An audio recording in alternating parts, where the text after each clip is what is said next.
Los templos, especialmente los templos religiosos, están destinados para el culto, para congregar a las asambleas. Los judíos, ¿verdad?, le llaman la sinagoga, los templos. Los musulmanes les llaman mezquitas. Nosotros le llamamos iglesias a los templos. Para nosotros, bueno, el templo, una iglesia es, cada bautizado es una iglesia. Pero de manera especial nos referimos a los templos, ¿verdad? En la iglesia, que decimos, esta es la iglesia, esa iglesia. Identificamos y decimos, le llamamos iglesia a los templos, que es el lugar donde nos reunimos los bautizados para congregarnos, para celebrar la Eucaristía, para los sacramentos, para las grandes fiestas y solemnidades. Nos congregamos en asamblea, especialmente todos los domingos, para celebrar el centro de nuestra fe, que es la Eucaristía, centro y culmen de nuestra fe.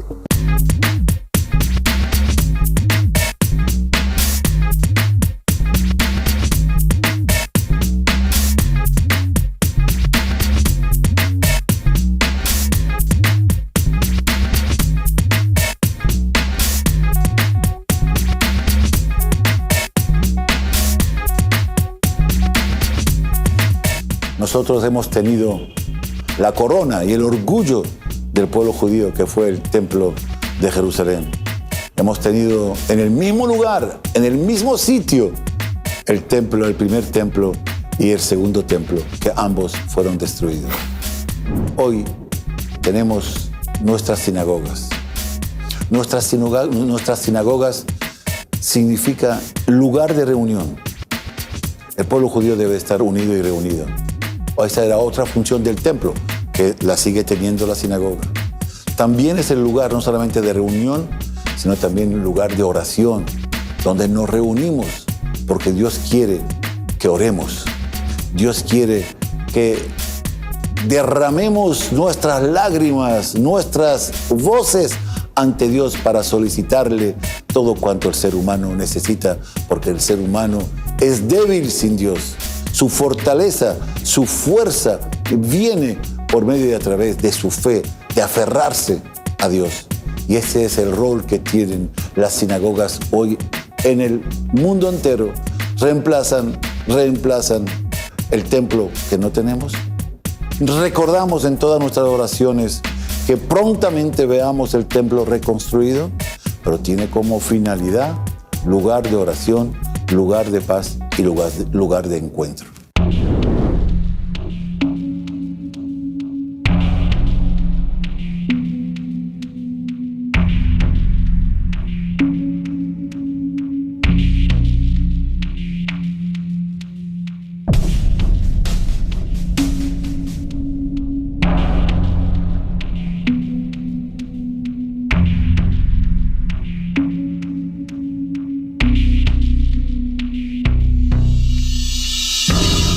Se nos ha enseñado que para Dios debe ser lo mejor. Y por tanto, entonces, desde años ancestrales se ha procurado que los templos, especialmente después del edicto de Constantino, el edicto de Milán, se ha procurado que los templos sean esplendorosos, que el templo sea un signo de la manifestación de Dios. Mientras más alto es el templo, más amplio, entonces representa mayor cercanía a Dios, representa el esplendor y es la parte de la estética, porque debe haber una armonía de todo lo que existe en esos grandes edificios y templos, que es para el culto, para la alabanza, para que la asamblea se reúna para elevar sus plegarias al Señor. Entonces se procura que sea lo más hermoso posible, con grandes vitrales, mosaicos, puertas, todo trata de ser, ¿verdad?, esplendoroso. Trata de ser magnífico para expresar así el arte, la belleza y la grandiosidad, porque es todo para Dios. Bueno, esa riqueza artística y arquitectónica es el deber y la obligación de todo ser humano, y ahí demuestra cuánto afecto, cuánto respeto, cuánto amor, cuánta dedicación quiere dar, aportar para embellecer el templo de Dios. De ahí todas esas manifestaciones arquitectónicas por parte del genio humano. Eso demuestra, las bellezas de las sinagogas son no solamente una obra de arte, una obra arquitectónica, es el reflejo de cuán respeto tiene el judío por su lugar sagrado, que es la sinagoga.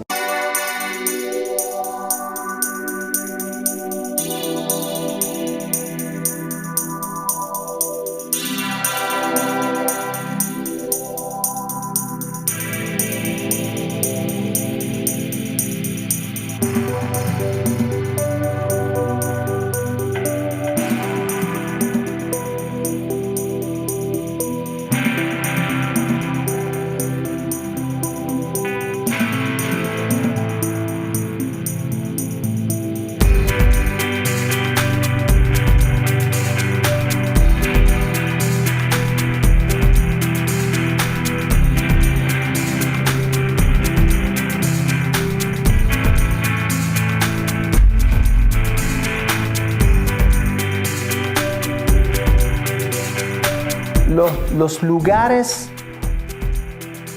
en los cuales se adora a Dios se respetan.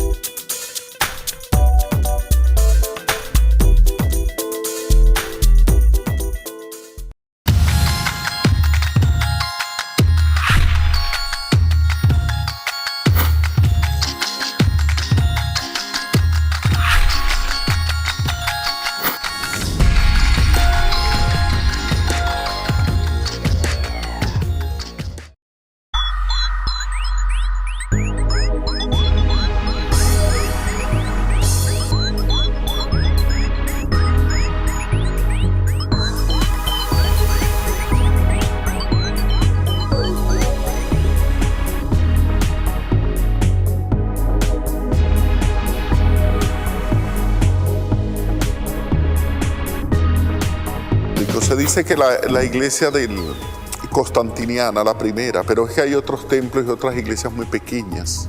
O sea, detallar y decir, mira, fue esta o aquella. Las referencias que tenemos es Roma, la primera basílica constantiniana, la iglesia de San Juan de Letrán. Fueron los primeros templos dedicados al culto católico. Pero dicen que otros teatros en la época romana se dedicaron, teatros y centros de cultura se transformaron en templos. Y de allí comenzaron el culto público en los templos. Porque fue una transformación después del edicto de Milán del 313, donde toda la religión cristiana pasa a ser la oficial del imperio. Y como no había templos, edificios, porque todo era a escondidas en las catacumbas, en las iglesias domésticas, las celebraciones, entonces, mira, grandes teatros se convirtieron en lugares para el culto. Entonces, la masificación de la fe. La primera sinagoga creada en Venezuela fue en el Conde, donde pasa hoy la autopista. Esta fue la primera sinagoga en Caracas. Anteriormente a esa sinagoga construida, los judíos rezaban en una casa, se reunían en un hogar.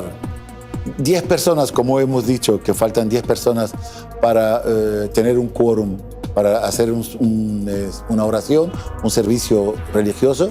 Y entonces se reunían en las casas. Posteriormente, va a volverse incómodo, etc.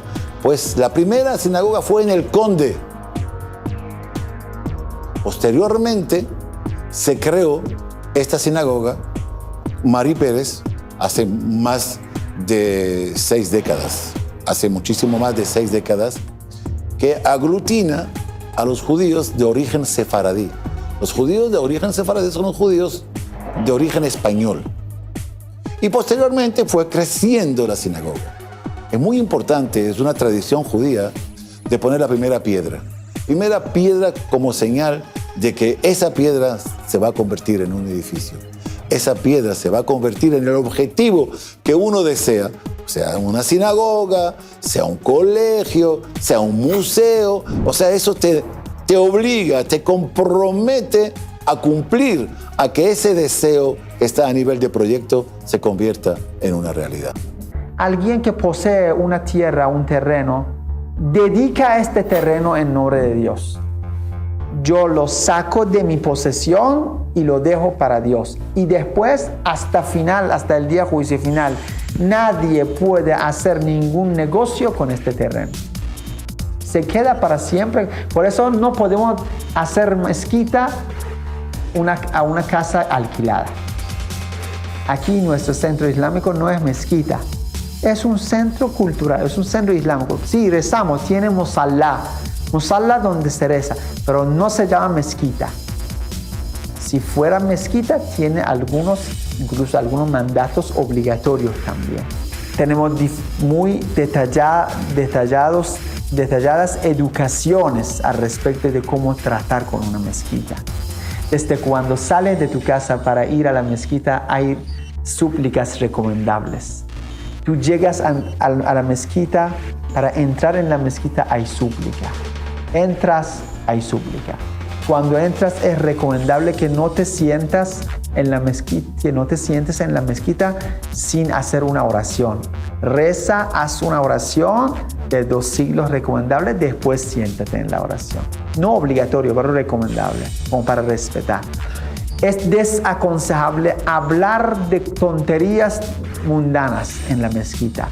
Mira, ¿cuánto compraste esta ropa? No, es muy caro. Ahorita tal... Esta cosa mundana que se puede hablar fuera, dentro de la mezquita no.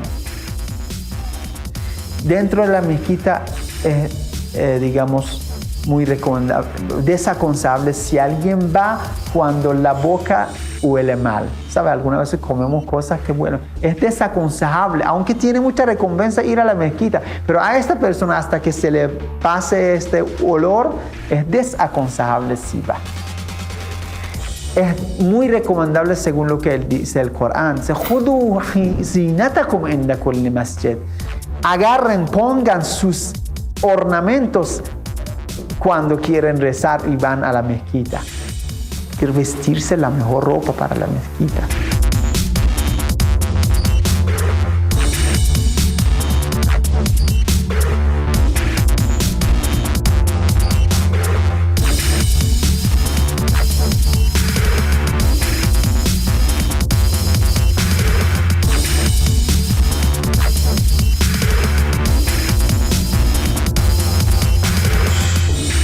Se trata de pedir, bueno, de que la gente vaya lo más decentemente posible, ¿verdad? Cubierto, evitar esos escotes profundos o las minifaldas o entrar en chores a la iglesia.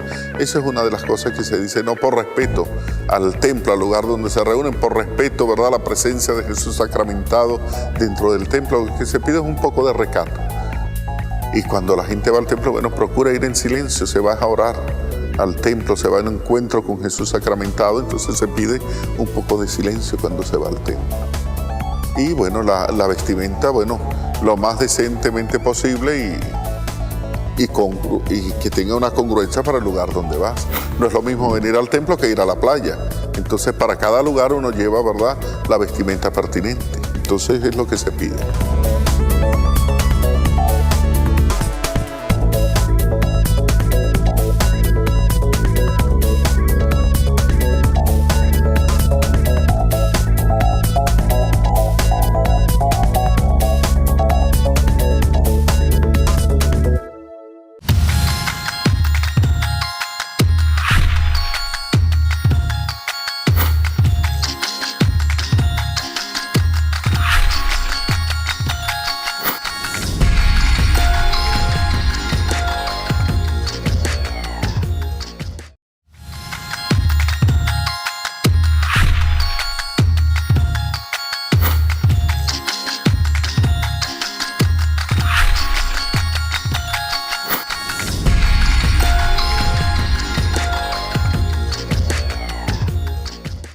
En el Corán, además de los lugares, los templos generales, también se respetan algunos lugares especiales.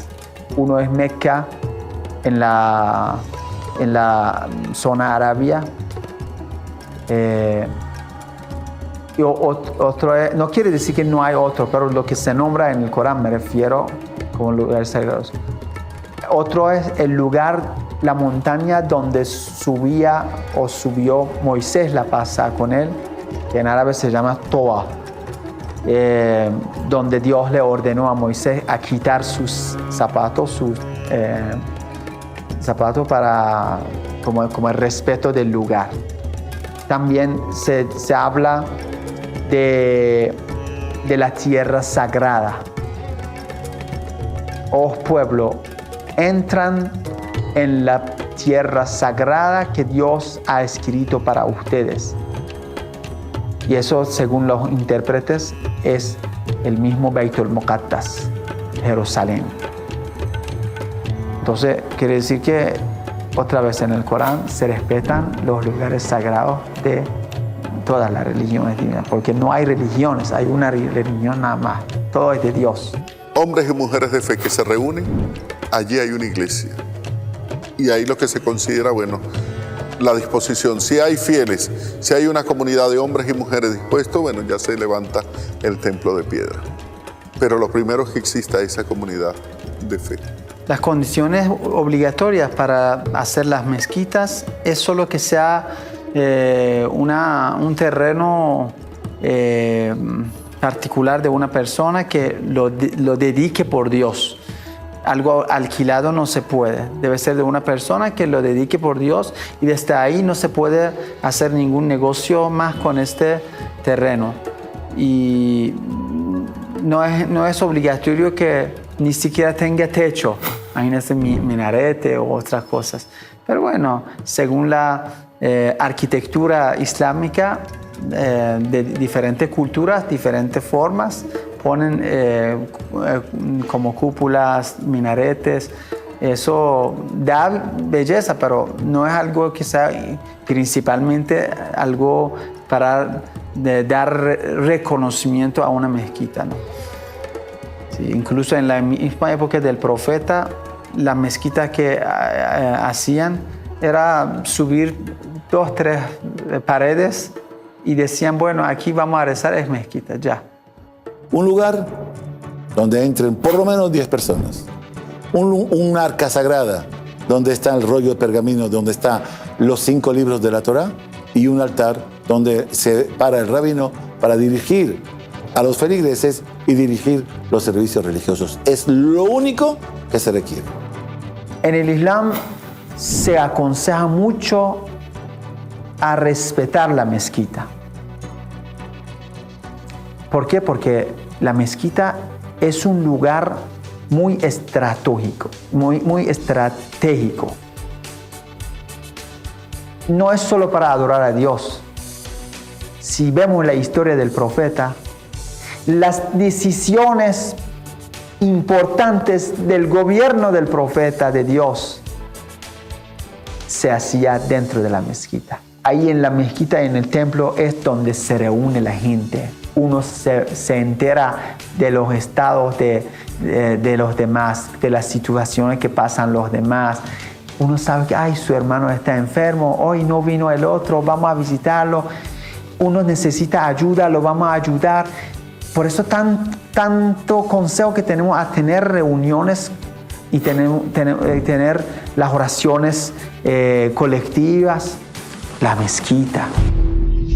Cada templo, cada iglesia para un cristiano católico es un lugar para el culto, para la reunión, para la asamblea, para unirnos en la alabanza, en la fe, en la esperanza. Entonces allí rogamos, cantamos, alabamos y suplicamos a Dios. Y lo hacemos como una comunidad de hermanos, la Gran Asamblea Santa. Para nosotros un templo especial, un lugar especial es el Vaticano, la Basílica de San Pedro. Entonces todo apunta al anhelo de ir a Roma para conocer al Papa o simplemente conocer la Basílica de San Pedro. Es como el lugar, el centro de peregrinaje de todos los cristianos.